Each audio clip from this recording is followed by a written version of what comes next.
सुप्रभात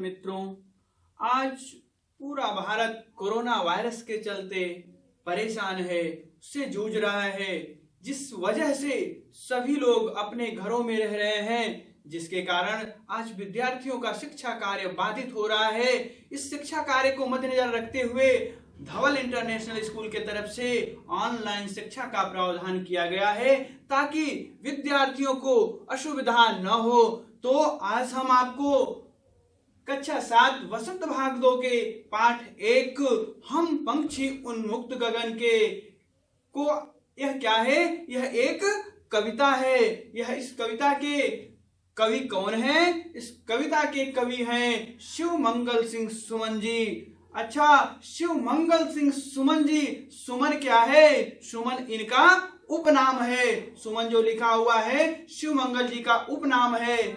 शिव मंगल सिंह जी का जन्म जो है 5 अगस्त 1915 में हुआ। कहां पर हुआ? यह जो है इनका जन्म जो है उत्तर प्रदेश के एक जिला उन्नाव, जहां पर एक झगरपुर गांव है, वहां पर इनका जन्म हुआ है। इन्होंने हिंदी में, अपना हिंदी साहित्य में अधिक योगदान दिया है और अनेक कविताएं की रचना की है। और यह पेशे से जो है कवि और शिक्षाविद दोनों थे। इन्होंने अपने देश के लिए बहुत सारा योगदान दिया है। इनकी कुछ रचनाएं हैं जो मैं आपको बता रहा हूं, जो जैसे कि हिलोल, उसके बाद है जीवन के गान, युग का मोल, मिट्टी की बारात, वाणी की व्यथा। इस तरह से इन्होंने अनेक कविताएं लिखी हैं। इस तरह से जो है इनका जो है अपने जीवन काल में अनेक योगदान अपने देश को दिए हैं। और इनकी जो है मृत्यु जो है 27 नवंबर 2002 में उज्जैन में, मध्य प्रदेश में जो पड़ता है, वहां पर इनकी मृत्यु हो गई। इस तरह से चलिए, तो अब हम चलते हैं इस पाठ में, यानी जो यह कविता है इसको हम इसका अध्ययन करते हैं। हम पंछी उन्मुक्त गगन के।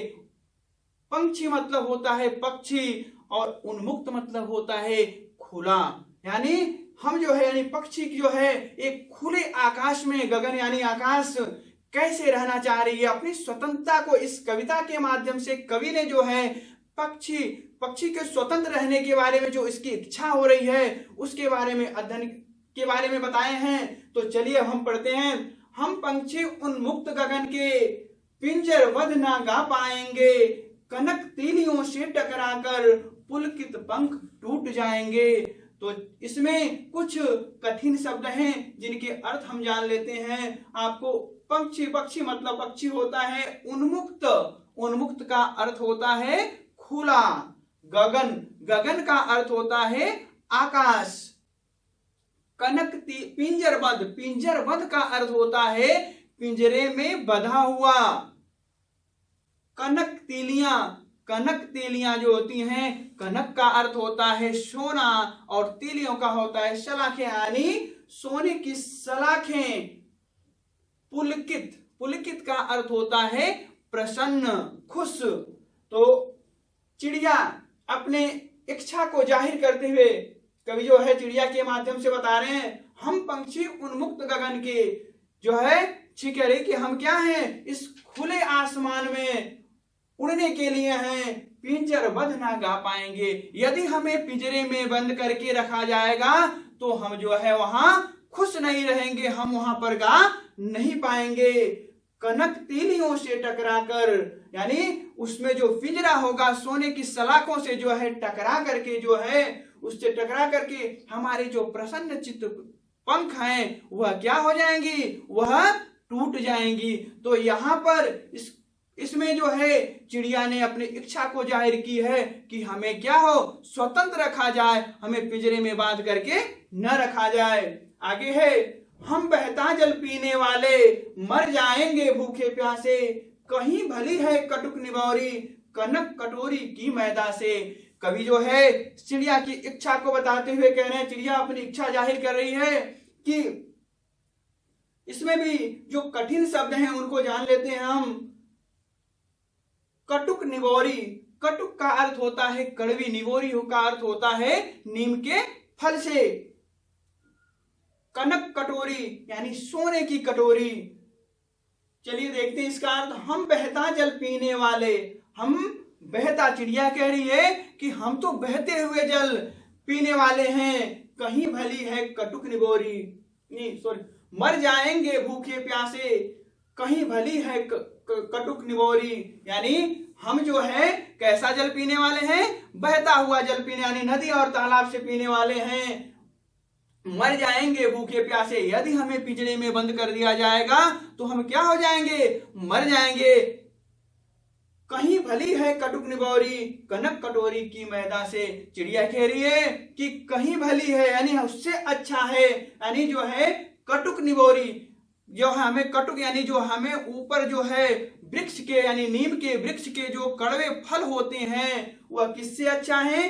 कनक कटोरी की मैदा से। यदि हमें सोने की कटोरी में मैदा दिया जाए तो उससे अच्छा हमें क्या है? वह जो है कड़वी निबोरी है, यानी नीम के कड़वे फल जो होते हैं हमें वह सोने की कटोरी की मैदा से अच्छे हैं। यानी चिड़िया जो है इस पंक्ति में जो है कहना चाह रही है कि हमें स्वतंत्र रखा जाए, हम भले ही कड़वी निबोरी खाएं, वह हमें अच्छा है। किससे? जो हमें सोने की कटोरी में मैदा दिया जा रहा है उससे अच्छा हमें क्या है कि सोने के जो है नीम के जो है कड़वी फल ही हमें अच्छा है। आगे है, स्वर्ण श्रृंखला के बंधन में अपनी गति उड़ान सब भूलें, बस सपनों में देख रहे हैं तरु की फुनगी पर के झूले। यानी इसमें भी स्वर्ण श्रृंखला, सोने की जंजीर, फुनगी, तरु, तरु का अर्थ होता है, तरु यानी वृक्ष, फुनगी का अर्थ होता है जो पेड़ के ऊपर का भाग होता है उसे हम फुनगी कहते हैं। तो इसमें भी जो चिड़िया स्वर्ण श्रृंखला के बंधन में अपनी गति उड़ान सब भूलें, चिड़िया कह रही है कि हम जो है यदि हमें पिंजरे में बंद कर दिया जाएगा तो क्या है, इस सोने के जंजीर में जो बंधन में बांध दिया जाएगा तो हमारे जो क्या है अपनी गति और उड़ान जो है वह सब क्या हो जाएगा? वह सब भी हम भूल जाएंगे। इसलिए बस सपनों में देख रहे हैं तरु की फुनगी पर के झूले। केवल हम जो है एक सपने में ही देख रहे हैं, क्योंकि हमें पिंजरे में बंद किया गया है। हम सपने देख रहे हैं कि तरु की यानी वृक्ष के जो ऊपरी भाग में होते हैं उसके झूले झूल रहे हैं। यानी वह चिड़िया जो है अपने इच्छाओं को जाहिर करते हुए कह रहे कि हमें जो है बंधन में न रखा जाए, जंजीर में जकड़ करके न रखा जाए, हमें स्वतंत्र छोड़ दिया जाए ताकि हम पेड़ के जो ऊपरी भाग होते हैं उस पे हम स्वतंत्र होकर के झूले झूल सकें, अपनी खुशियां ले सकें। आगे है, ऐसे थे अरमान की उड़ते नीले नभ की सीमा पाने, लाल किरण सी चोंच खोल चुगते तारक अनार के दाने। इसमें जो है सीमा एक जो निश्चित दूरी होती है, लाल किरण सी चोंच को चुगना यानी खाना, तारक यानी होता है तारे। तो चिड़िया जो है इसमें करिए, ऐसे थे अरमान की उड़ते नीले नभ की सीमा पाने। यानी जो है चिड़िया की इच्छा थी कि मैं जो है अरमान यानी इच्छा थी कि मैं जो है आसमान में उड़ूं और क्या है नीले आसमान में, नभ यानी आकाश में, सीमा को उसको ऊंचाई को छू लूं, यानी असीम जो ऊंचाई है उसको प्राप्त करूं। लाल किरण सी चोंच खोल, यानी जिस तरह से सूर्य की किरणें लाल जैसी दिखाई देती है यानी वैसे ही मैं जो है स्वतंत्र होकर के आकाश में घूमूं।